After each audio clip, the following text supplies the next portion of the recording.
like a pro. You thought.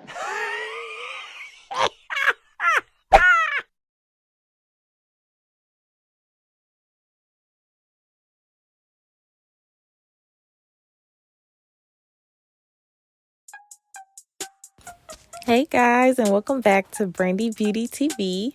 Today I'm going to be doing my client Camille's hair, and her hair has grown out so much, y'all. Initially, she actually had kind of like a bob cut that we did actually last year.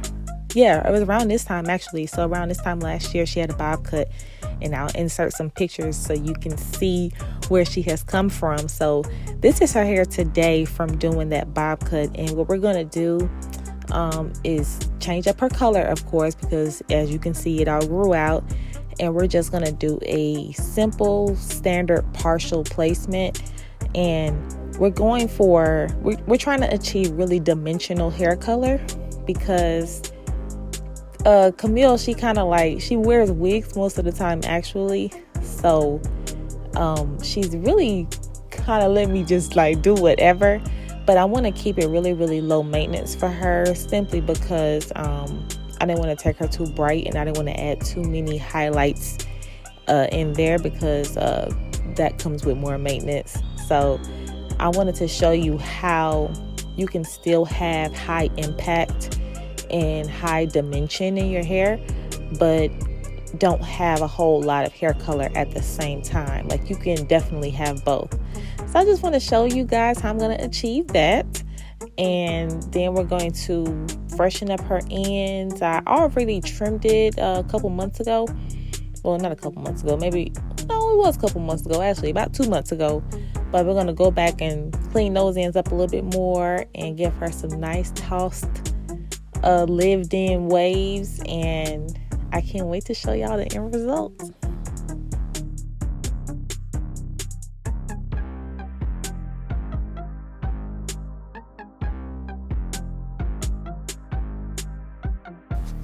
So for Camille's placement, the back is going to be a brown, and what I'm using is the Redken Shades color lacquers, the gels, and it's a permanent color line by Redken.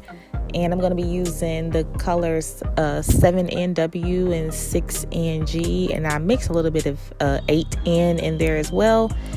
And it's really no method to that. That's pretty much just what I wanted to use, because I love the consistency, and that is what I had laying around. And I said, you know what, this is going to make the perfect brown. So I just went on a limb and just said, I'm just going to mix it all together. And so it created this beautiful chocolatey brown color, which is exactly what I wanted. And so I'm going to mix that, and I'm going to did that with 30 volume, because I kind of wanted to bust open her cuticle just a little bit so it can really, really lift her up kind of high, because as you can see, her hair is a little dark, so I wanted it to show up really nicely. So I'm also going to be taking zigzag placements, because I'm not going to take her color, or her base color that is, all the way to the root. I really want to leave her kind of rooty, simply because sometimes when color grows out, well, not sometimes, this what happens all the time. If you bring your color to the root, you're going to have a line of demarcation, and it makes maintenance a beast, because you don't ever want that line to show. You want it to always appear to be soft and organic, and like it just grew out freshly from your scalp. So by leaving her rooty and just kind of brushing that color up, it's going to make it seem like it's just so much more natural. And she'll be able to go just a little bit longer in between her touch-ups if she chooses to keep this color for a little while.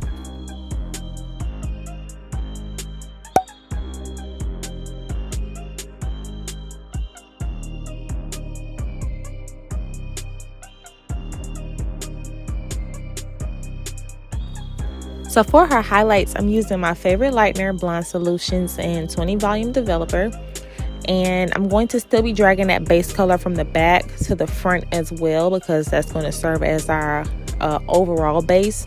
But her highlights are not going to be in the back. Her highlights will only be on the sides and in that little strip that's in the middle that I parted out as well.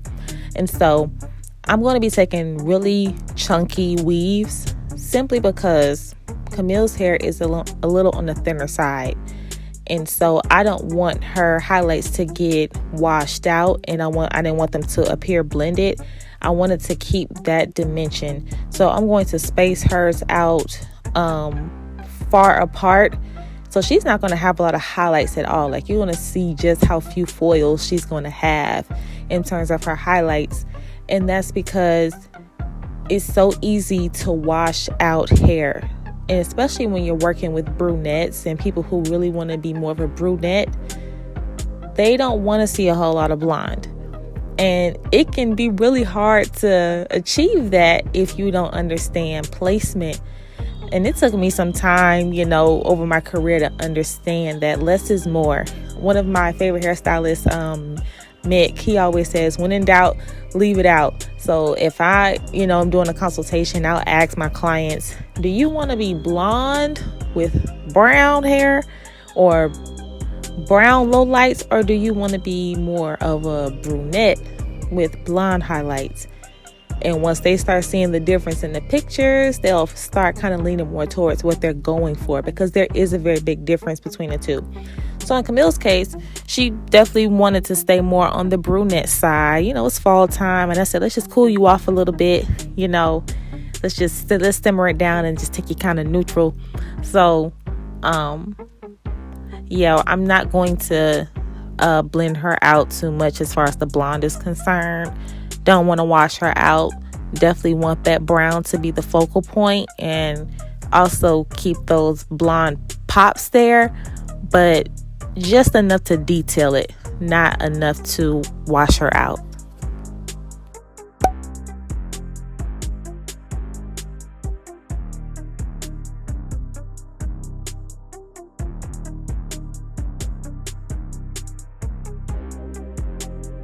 I know some of y'all might have questions as to, what color might look good on you if you're considering getting hair color.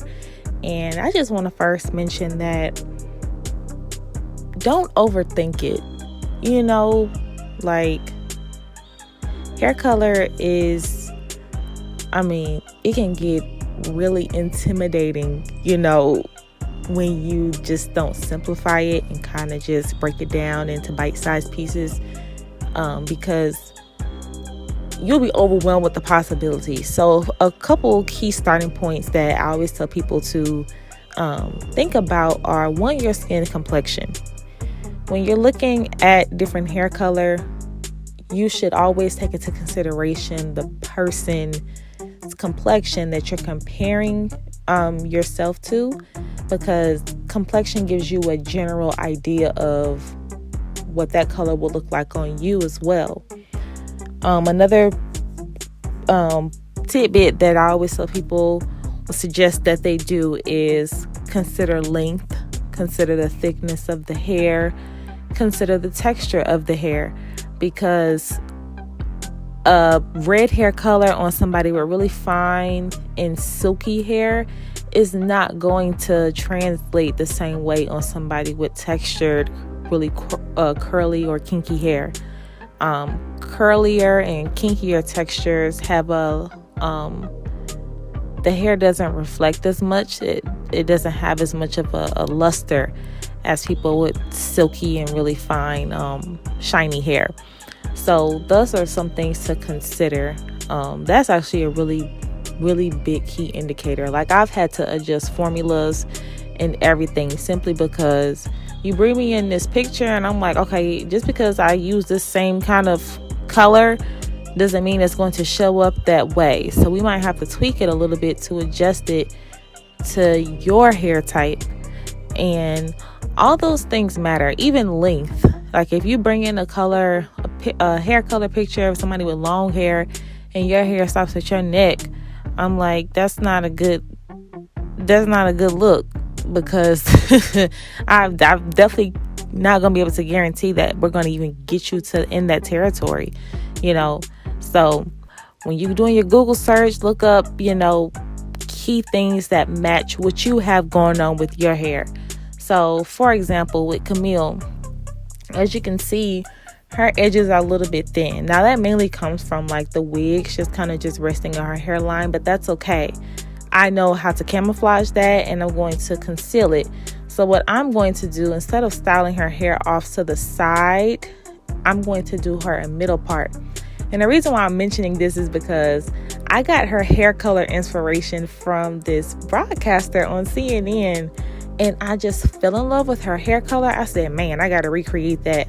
I'm going to see if Camille want this. So, of course, Camille was like, yeah, I'm down. But I knew I couldn't do her hair to the side because of her edges. So I put her part in the middle, and I tweaked and adjusted her placement based off of how I knew she would be wearing her hair. And those are little, just key little things that you can do that'll make all the difference in how your hair color looks. And it can really take it from 0 to 10.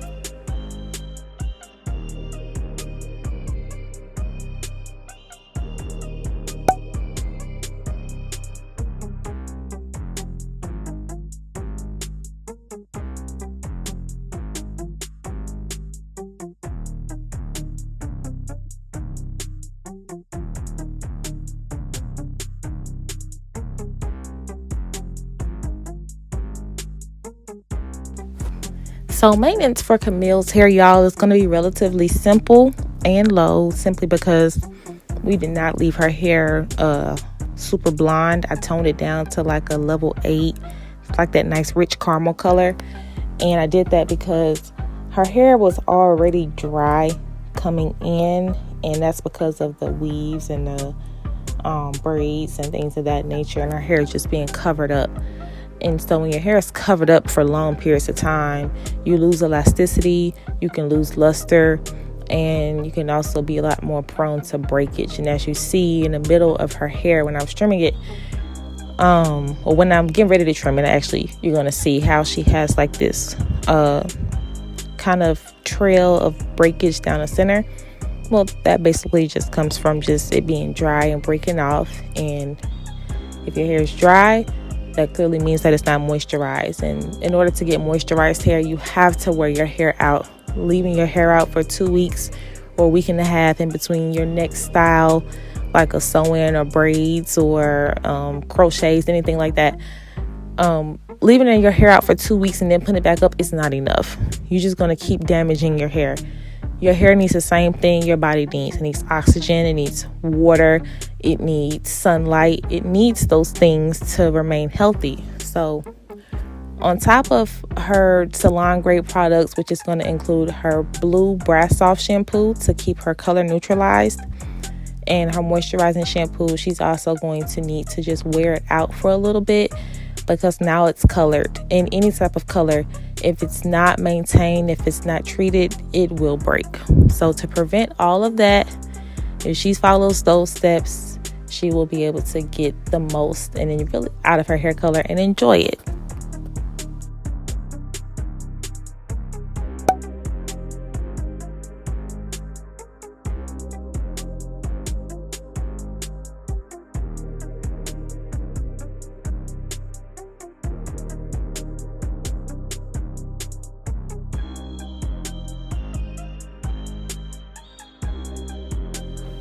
So guys, I just wanted to stress the importance of just accepting your natural hair and learning to work with what you have, because I'm gonna be honest with you, some of the problem hair that we have in our community now is because, one, lack of knowledge. We don't know what we're doing, and two, we want instant gratification and we don't want to learn our hair. Now, some of that is our fault, some of it ain't, but we're not going to go down that path. But I do want to mention that it is our responsibility to take the time and to be patient with learning about our hair, because we will create unnecessary issues by wanting quick fixes and wanting to look like these celebrities, how they look in the morning times and stuff. Well, what you think they look like.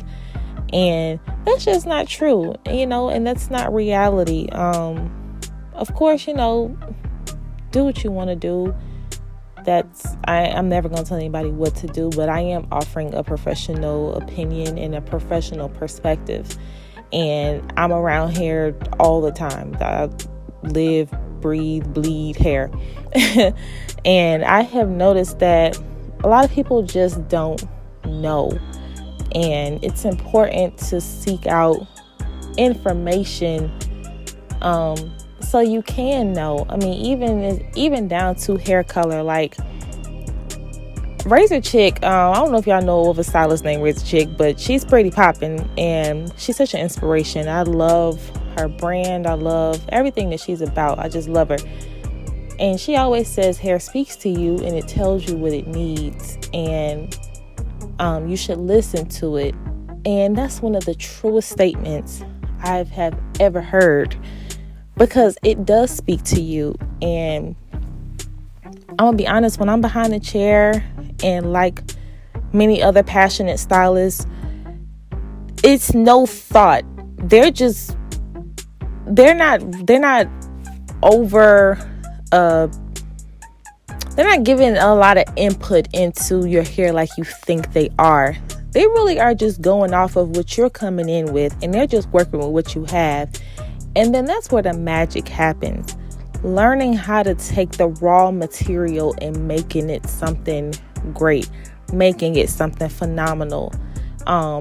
You have things and enhancements that will accessorize your hair, such as hair color, funky haircuts, different ways to style it, relaxers, smoothing treatments. All of those things can be viewed as accessories, much like you would put on jewelry or makeup. Well, those things are the makeup to hair, hair color and things like that. Those are things that help bring it to life and enhance what's already there. So I always stress people, find you a good stylist, someone who's really passionate. And then the next question that comes with that is, well, how do I know if they're a good stylist? I don't know. Okay, that's the short answer. I don't know. But I do know that there are certain things that you judge your stylist how you would judge your doctor or provider of that nature. The same pedestal and the same level that you put your healthcare on, put your stylist on that pedestal, and what you search for will change, and you will find you a good stylist. I guarantee you.